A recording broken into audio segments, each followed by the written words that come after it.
You're doing everything right, at least according to everything you've been told. You downloaded the app, you scan barcodes like it's your second job, you log every single almond like it's evidence in a courtroom trial. You drag yourself onto the treadmill day after day, pushing until your legs are shaking and your lungs feel like they're on fire. You go to bed with your stomach growling, staring at the ceiling, telling yourself this discomfort will be worth it tomorrow. You promise yourself that tomorrow will finally be the day it clicks, the day the scale rewards your discipline instead of mocking it. And then, tomorrow comes. You step on the scale with your heart pounding, already rehearsing the quiet celebration in your head, but the number doesn't move. Or worse, it goes up. And in that split second, your chest tightens, a heavy, sinking feeling settles in, and a familiar voice whispers that maybe you're just broken. Maybe your metabolism died somewhere in your 30s and nobody told you. Maybe your genetics are cursed and this is your fate, fighting your body forever while watching other people eat pizza and stay effortlessly lean. At that point, it's not just frustrating anymore. It's humiliating. It's soul-crushing. It makes you question your willpower, your discipline, even your intelligence. You start wondering why you bother trying at all. And this is where most people quit, not because they're lazy, but because they're tired of feeling like a failure. But what if I told you something that flips this entire story upside down? What if the problem isn't that you're eating too much? What if the real issue is that you're eating too often? What if every time you put food in your mouth, even a healthy snack, even a piece of fruit, you're slamming a biological door shut, a door that locks away the very fat you're trying so desperately to burn? What if your effort isn't wrong, but misdirected? What if you've been fighting your biology instead of working with it? Because once you understand what's actually happening inside your body, the frustration starts to make sense. Every single time you eat, your body releases a hormone called insulin. You've probably heard of insulin before, usually in conversations about blood sugar or diabetes. But insulin is not just a blood sugar hormone. Insulin is a storage hormone. Its job is to take energy and store it away for later. And here's the part no one explains clearly enough. As long as insulin is circulating in your bloodstream, fat burning is essentially shut down. You could be eating celery, you could be doing jumping jacks, you could be sweating, starving, and miserable, and it wouldn't matter. The door stays locked. Modern humans live in a constant fed state. Breakfast, then a mid-morning snack. Lunch, then an afternoon pick-me-up. Dinner, then something sweet while watching TV. We are constantly topping off the tank, never letting it empty, never giving our bodies a reason to switch gears. Because of that, we force our bodies to run on glucose 24/7.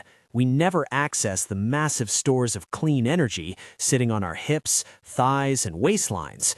You are literally carrying a lifetime supply of energy on your body right now, and you can't touch it. Your body is standing outside a fully stocked warehouse, starving, because it doesn't have the keys. But here's the twist that changes everything. The moment you stop eating, you don't just cut calories, you start a biological countdown. At specific hour marks, hidden switches flip inside your body. Hormones rise and fall, ancient survival systems wake up after decades of sleep. And the most powerful changes don't happen when you think they do. They don't happen in the first few hours. They happen later, after most people have already given up. To understand that moment, you have to survive the chaos of the early hours. This is the phase where your body screams at you, convinced it's dying, when in reality, it's just confused. This is where most people quit and then decide fasting doesn't work for them. So let's talk about the first 12 hours, the phase I like to call the grumble zone. You know this feeling. Your stomach is making noises like a haunted house. Your brain feels wrapped in cotton. You're irritable, snapping at people for no reason at all. Every food commercial looks obscene, like high-definition food pornography. You're convinced that if you don't eat something immediately, you might actually pass out. This is the moment people raid the fridge at hour 10 and tell themselves this whole idea is ridiculous. But here's the truth you need to hear. This isn't real hunger. This is withdrawal. Your body has been running on sugar for so long that it's chemically dependent on it. Every time you've eaten over the past months or years, you spiked your blood sugar and flooded your system with insulin. Your brain learned to expect that hit, and now that you've taken it away, it's throwing a tantrum. There's a hormone behind this feeling, and it's called ghrelin, the hunger hormone. Ghrelin doesn't rise slowly like a tide. It comes in waves. It spikes hard, screams for attention, and then fades if you don't respond. If you wait 20 minutes, the wave crashes. The hunger isn't constant. It's not an emergency. It's a false alarm your brain is sounding because it's used to constant feeding. Inside your body, something very specific is happening during these hours. Your liver is burning through its glycogen stores. Glycogen is stored sugar, compact packets of glucose your liver keeps on hand for quick energy. But here's what most people don't realize. Your liver can only store about 2,000 calories worth. That's it. In the grand scheme of your energy needs, that's nothing. A few hours of fuel at best. Think of your body like a house with 2 food storage areas. The fridge is glycogen. It's convenient, easy to access, but small. The freezer is your body fat. It's massive, stuffed with tens of thousands of calories, but it's locked and sitting in the basement. As long as you keep putting groceries in the fridge, your body has no reason to go downstairs. Why would it bother when food is right there? Every time you snack, even on something healthy, you restock the fridge. You tell your body, no need to go downstairs, I've got you covered. Intermittent fasting is simply the act of letting the fridge go empty. You're not starving. You're not depriving yourself of energy. You're forcing your body to walk down the stairs and unlock the freezer. That unlocking happens somewhere between 12 and 16 hours. This is when your liver finally taps the bottom of the glycogen barrel. There's nothing left. Insulin levels drop sharply, sometimes even below baseline. And this drop is the signal. The metabolic jailer steps away. The keys are left on the table. When insulin drops, another hormone rises to take its place, glucagon. Insulin stores energy. Glucagon releases it. Insulin locks the door. Glucagon opens it. This hormonal balance, called the insulin-glucagon axis, determines whether you're in storage mode or burning mode. And once the door opens, you finally gain access to your fat stores. You might expect to feel exhausted at this point, weak, drained, like you need to lie down. But something strange happens instead. Somewhere between hour 16 and 24, the hunger just disappears. Not gradually, suddenly. It's like someone flipped a switch. The fog lifts, your thoughts sharpen, colors seem brighter. You feel awake in a way you haven't felt in years. It's unsettling because it's the opposite of what you were taught. You were told that food equals energy, that skipping meals makes you weak. But what you're experiencing is power. Your body has entered a state called lipolysis, which is the breakdown of fat. Fat cells open up and release fatty acids into your bloodstream. Your liver converts them into ketones, an alternative fuel source your brain loves. This is where conventional wisdom collapses. We've been taught that no food means no energy. Biology tells a different story. No food means cleaner energy. To understand why, we have to go back in time. Imagine a human living 100,000 years ago. He hasn't eaten in 2 days. Hunting has been bad. His stomach is empty. If evolution had designed him to feel weak and sluggish when hungry, he would die. He wouldn't hunt. He wouldn't survive. His genes would disappear. So evolution did something brilliant. It built a hunter mode, a biological override that activates when food is scarce. Instead of shutting down, the body turns up the dial. When you fast, your body releases norepinephrine, essentially adrenaline. Your nervous system lights up. Your heart rate increases slightly. Your metabolic rate doesn't crash like everyone fears. It actually rises. This is your body preparing you to hunt. Your focus sharpens. You become alert, driven, and productive. This is why people report incredible mental clarity during fasting. This is why monks, artists, and leaders have used fasting for centuries. It's not deprivation, it's activation.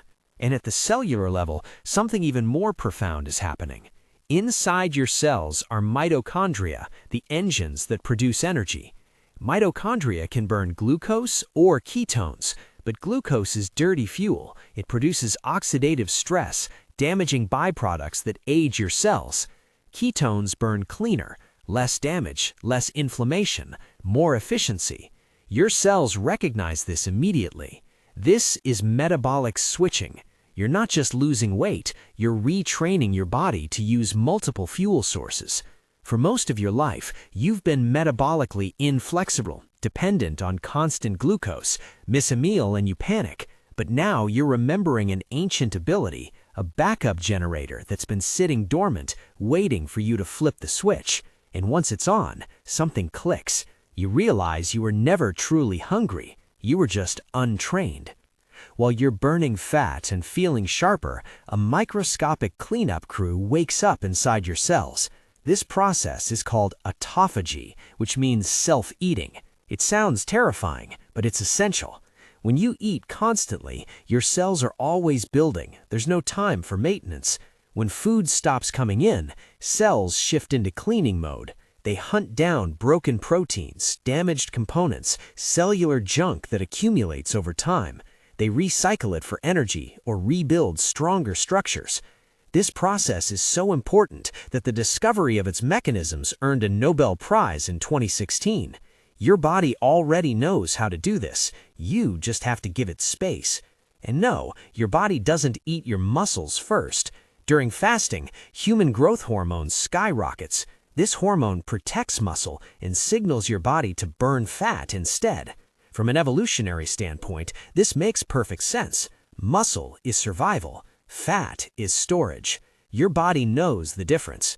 This is why people who lose weight through fasting often look leaner and more defined.